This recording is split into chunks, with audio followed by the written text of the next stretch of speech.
have to promise me that you're gonna make something of yourself. Colin Farrell. I'm gonna tell stories about us one day, kid. Cristin, milioti. I'm gonna force them to their knees. What do you say, Oz? Let's dance. I did get paid to do something that resembled some form of dance, possibly. It's a hell of a lot more fun to dance. From the very first moment I laid eyes on Colin Farrell's portrayal of the Penguin in The Batman, What are you showing me? His head. Come on! Open your eyes! I knew this wasn't just another version of the character. He stood apart from every previous depiction, and from nearly every other villain put to screen. All I want in return is a chance to find my mom and dad. Jesus, Vic, I said no cilantro. What makes a man into the Penguin? Oz, as a character, was just a man who is discounted, underestimated, and wants more for himself. He was very corrupt, very charming, and violent. Oz is a man who doesn't just want power, but he wants to be loved and revered. A morally corrupted individual with ambition, seeking power in the city. He's lived in close proximity to great wealth. He's driven by that sense of exclusion and sense of unfairness. You want more and you're hungrier for things if you have less. When we were finishing the movie is actually when the idea to do the show came about. In our movie, he's a mid-level gangster, not yet the kingpin. In the show, he's on his way to becoming that. The idea that Colin always understood is that he would have a certain size role in the movie, and then I really wanted to build that story out. I loved playing the character in the film, and I just saw the potential. There was one issue though. In The Batman also had like a fairly small part. Do you still want even more? No, I'm good.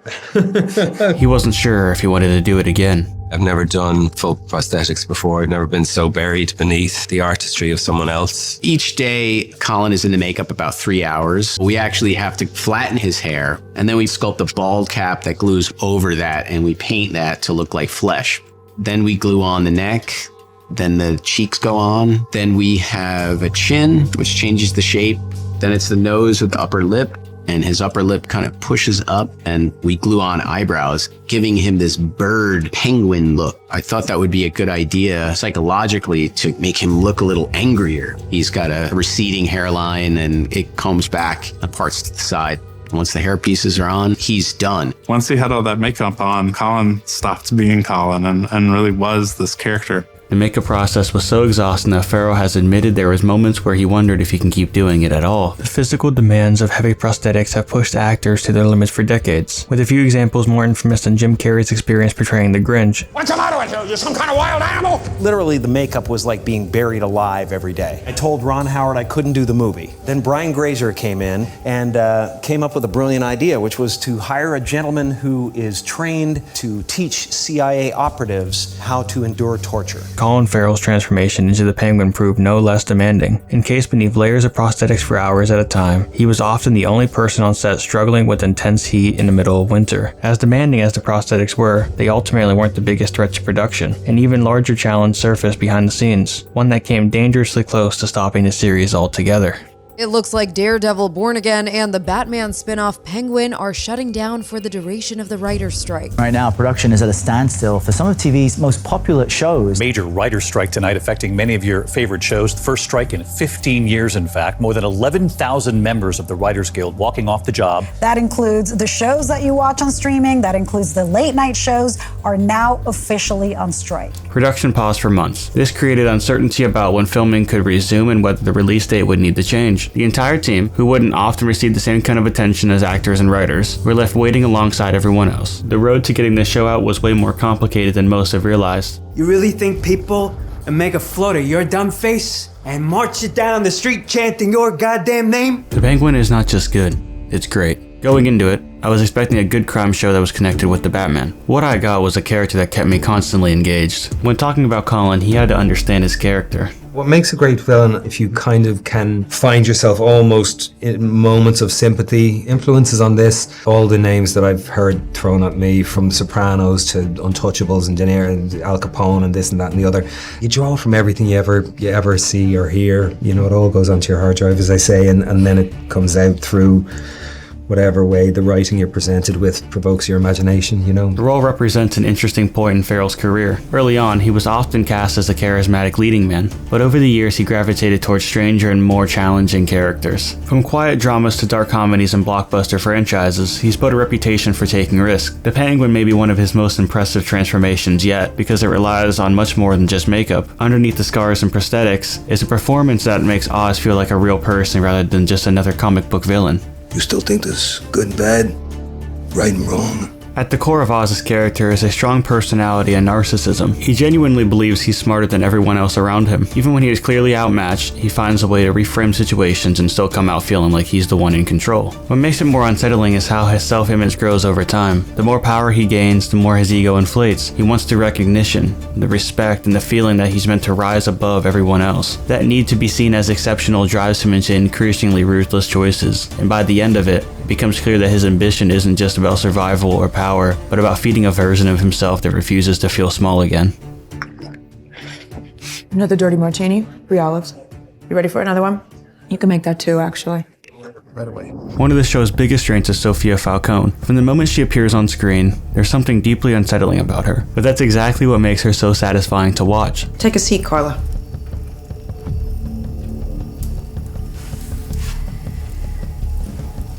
Gia, go get ready for bed, okay? She can go from charming to terrifying in a matter of seconds, and you never quite know which version of her you're going to get. Sofia's story is ultimately a tragedy because so much of her suffering begins long before she ever becomes the person people fear. At first, she isn't sent to Arkham because she deserves to be there, but because she becomes a convenient scapegoat for the people around her. Her life is stolen by the forces she can't control, and years of isolation, manipulation, and psychological abuse leave scars that can never fully heal. By the time she finally gets out, she isn't simply trying to reclaim her freedom, she's trying to reclaim the years that were taken from her. Beneath the anger and unpredictability is someone who was deeply wronged and never given the chance to properly recover from it. Throughout the series, she's constantly fighting against the version of herself that Gotham has created, but no matter how hard she pushes, the city refuses to let her move on. Her return to Arkham feels less like justice and more like fate repeating itself. While Oz's story ends with him gaining power, Sofia ends with her losing her freedom again, making her one of the most tragic characters in the entire series. What's your name? It's Victor. One of the most interesting stories behind the Penguin is how actor Renzi Feliz ended up landing the role of Victor Aguilera. Unlike many supporting characters in comic book adaptations, Victor wasn't pulled directly from the source material. The character was created specifically for the series. During the casting process, the creative team was looking for someone who could both bring vulnerability and determination to the role, and Feliz stood out because he was felt believable as a young man trying to navigate a dangerous world that was far bigger than himself. Once he was cast alongside Colin Farrell, the chemistry between the two actors quickly became one of the foundations of the show. Victor works so well because he's the opposite of Oz. Victor is starting at the very bottom just trying to survive. He isn't introduced as someone powerful or dangerous. He's uncertain, cautious, and clearly shaped by a life where mistakes can have serious consequences. That makes him feel human in a way that many other characters don't immediately allow themselves to be. Victor had a chance to leave Gotham. It was a very simple choice. There is a point where that could have meant safety and a chance at a normal life, but he doesn't take it. Instead, he stays to build something with Oz. That decision quietly seals his fate. This is the point of no return for Vic. Once he stays, he stops being someone passing through Gotham and becomes someone shaped by it. Victor. I'm Victor.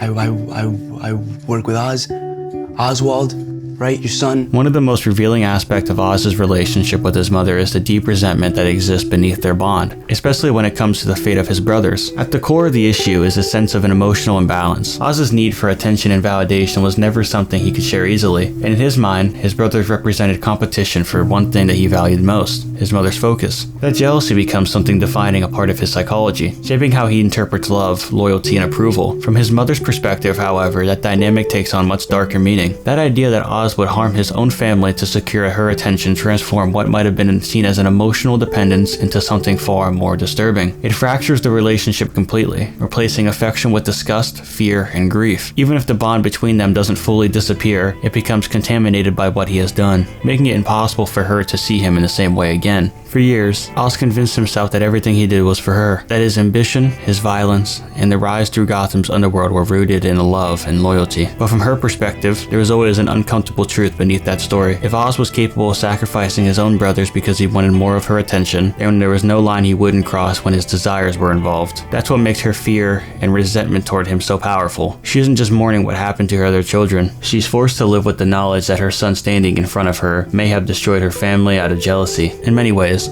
Oz spends the entire series chasing his mother's approval, while she slowly comes to terms with the fact that the person seeking that approval is also the one who took so much away from her. The finale of The Penguin didn't just end the story, it redefines what the entire series was about. Monsters are more often than not created by family, by society, by circumstance, rather than just being born. I think both are the case, but in this, probably both. I mean, he was probably born with some kind of internal, and then he had what he had to deal with his foot and the sense of exclusion and the bullying and all that kind of stuff. So yeah, he was a creature of nature and nurture, I think, very much. In the beginning of the show, you are rooting for Oz. You are rooting for the villain. Welcome to the party, fellas. Oz, you're caught. What are you gonna do? Ask for extra pickles, so they give me 2. So what, a normal amount of pickles is 1? What do you think of this? Little air freshener. Aqua paradise. But by the end of the show, you see what he really is. You did it, Mom. It's terrifying, and exactly why The Penguin is absolutely unforgettable. It wasn't for nothing.